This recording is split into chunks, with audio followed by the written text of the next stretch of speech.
Hi, class. And again, this is for my students in English 371, Shakespeare 1, Comedies and Romances.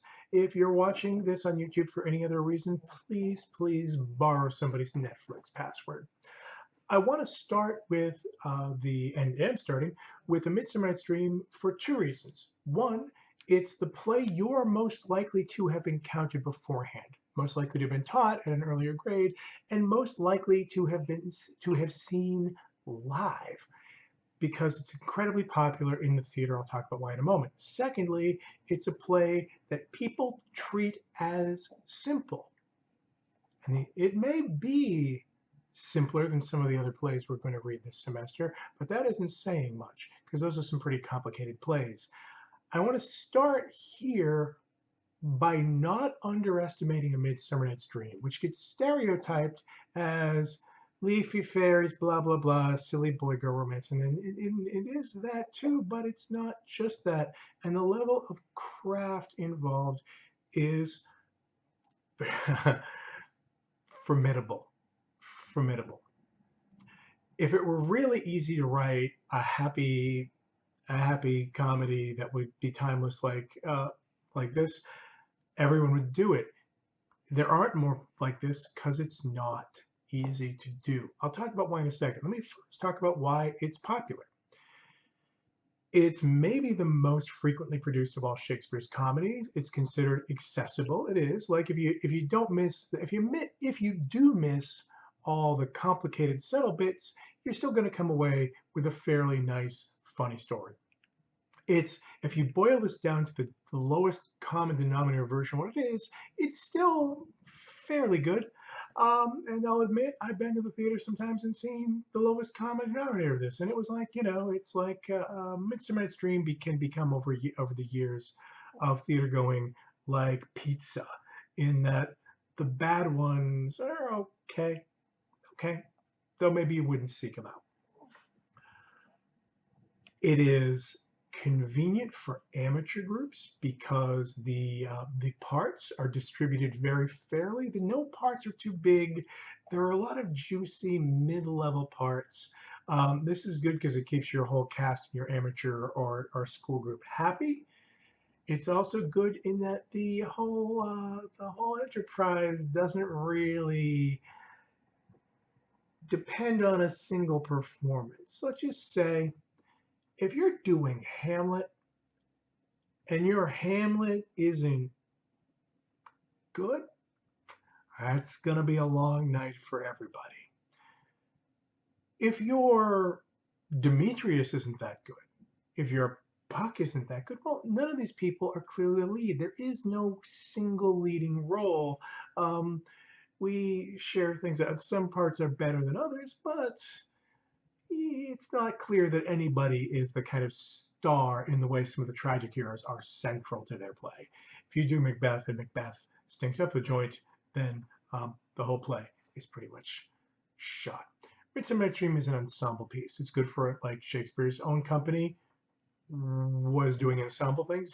Like, what is star-centric theater like? It's like Nick Bottom, who wants to have every single line himself. This is a play about sharing out the parts. So that's great. It's considered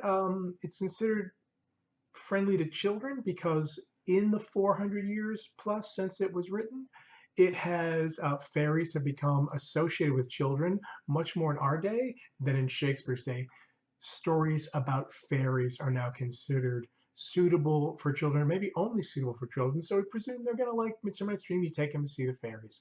I have been given by a dear friend a Midsummer Night's Dream children's book, like, hey, look at the fairies in Midsummer Night's Dream, aren't they fun? As if Titania and Oberon were good influences on small children. They're not. Let's talk about what this is formally. First of all, I would point out that there are three plots going on here. Shakespeare is doing a triple plot. This itself takes a fair amount of juggling, and he develops them all, and they intersect in various ways. But first of all, he's got three plots going on. The English theatrical tradition has multiple plots, two, sometimes three. He's got three cooking really well. Let me go through them quickly. We have the story of our lovers in Athens, our quartet, Demetrius and Lysander and Hermia and Helena and their kind of mix-ups. Um, and here we are in classical, and I mean classical as in ancient Greek and Roman comedy. The standard new comedy trope. New, when was the new comedy new? Later ancient Greece.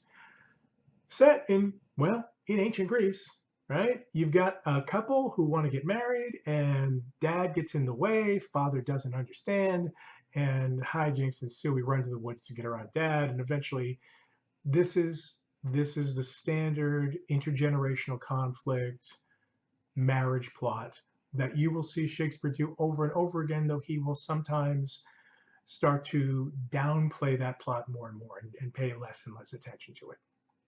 Secondly, we have what's going on with Oberon and Titania in the woods and their troubled marriage, and hijinks with Puck and Oberon's perverse, and I mean perverse in every sense, attempt to kind of trick his wife using this love potion in order to get some changeling child back. The changeling child never appears. If you see a movie, they probably will film the changeling child, but in Shakespeare's play, the changeling boy never appears.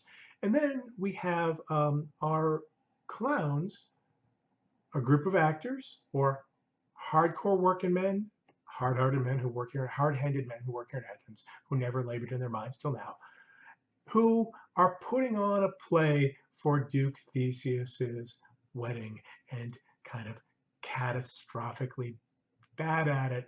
There are clowns. I also want to point out these three strands of story exist in completely different universes. The lovers start in Athens under Theseus, who's about to get married to his captive Amazon bride Hippolyta, and whom he wooed with his sword and won her love doing her injuries.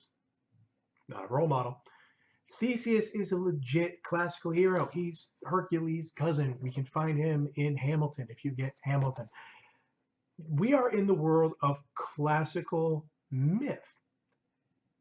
One would expect if we go into the woods around Theseus's Athens and meet supernatural figures there, we would also find them in the pages of Hamilton's mythology. We'd expect more classical Greco-Roman deities, nymphs, fauns, dryads, what have you. They do not appear. They do not appear. What we have is a bunch of Western European medieval and Renaissance fairies from a totally separate tradition. For some reason, we've got our Western European fairies hanging out in the woods outside Athens. Where is Jupiter? Where's Zeus? Where's Pan? They're off the premises for some reason. The later European fairy characters have taken over. Now, nobody bats an eye at this. No one comes out of the theater saying, why is that inconsistency? Because Shakespeare's done a pretty good job. He makes you feel like these things belong together, and they don't. Then we have our boys, Bottom of the Weaver, Flute, etc. Peter Quince. Can there be a more English name than Peter Quince? Yeah, but there are only 3 or 4 more English names than Peter Quince. And these guys aren't Greek or they're like all the clown characters, they live very much in Shakespeare's present time. They are Englishmen from circa 1590, whatever, or 1603, whenever the play is, right? They are from right now. They are the original audience's neighbors. They're from the same social class that a lot of the audience in the cheap seats, by which I mean not the seats, the standing room crowd, and in fact, the actors themselves come from. They're tradesmen. And their English is all get out.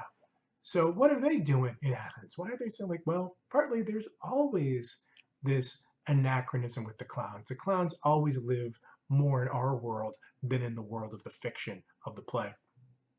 But also it's a third level of reality that Shakespeare has seamlessly integrated. These 3 things do not naturally belong together. They feel like one coherent organic whole. Why? Craftsmanship. What do I mean by craftsmanship? Trickery. Hardcore literary skill. I would also point out what a lot of people like and what, say, the Victorians like about this play. There's lots of kind of description, right? We get lots of beautiful poetic language about. Excuse me, I am tending a child as we do this. What's happening? Oh, okay, Binky, not acceptable. Stay away from Oberon and Titania. Nap time. Daddy is working during nap time. We are. Uh, where was I? Sorry, got distracted by my napping friend. There's a lot of description here. The prettiness of the description, this forest, this moonlight, it sounds wonderful. It's inspired other art and music.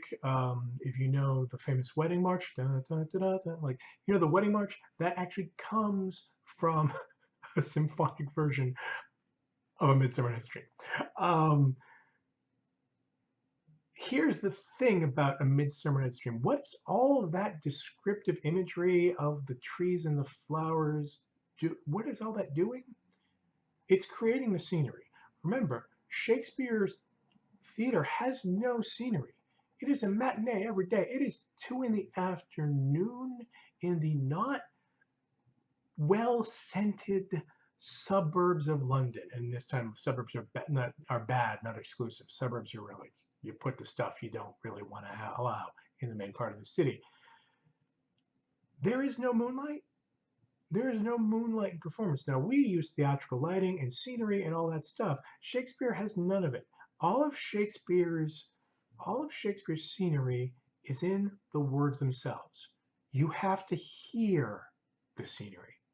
He will put it in your mind. All that lavish description is there for you to imagine yourself, to take you away from the world and to imagine something that you can't otherwise see. One of the ongoing themes of the play is how theater does its work and how much the audience's imagination has to piece it out with your own thoughts. We'll get to Theseus' big speech about theater in Act 5. And he's not right about everything, but he's right about some things, and he's part of a larger theme. I would also point out, this seems all light and sunny, but like Oberon is the king of shadows. There's a lot of darkness in this play. We're going to go off into the night to find some things out about ourselves, but also things you can only find out in darkness. And Shakespeare almost never writes a comedy that doesn't have some tragic undertones. There is darkness here if you listen to it. There's darkness, there's pain, almost from the beginning and definitely right till the end. So listen for the darkness. It's there too.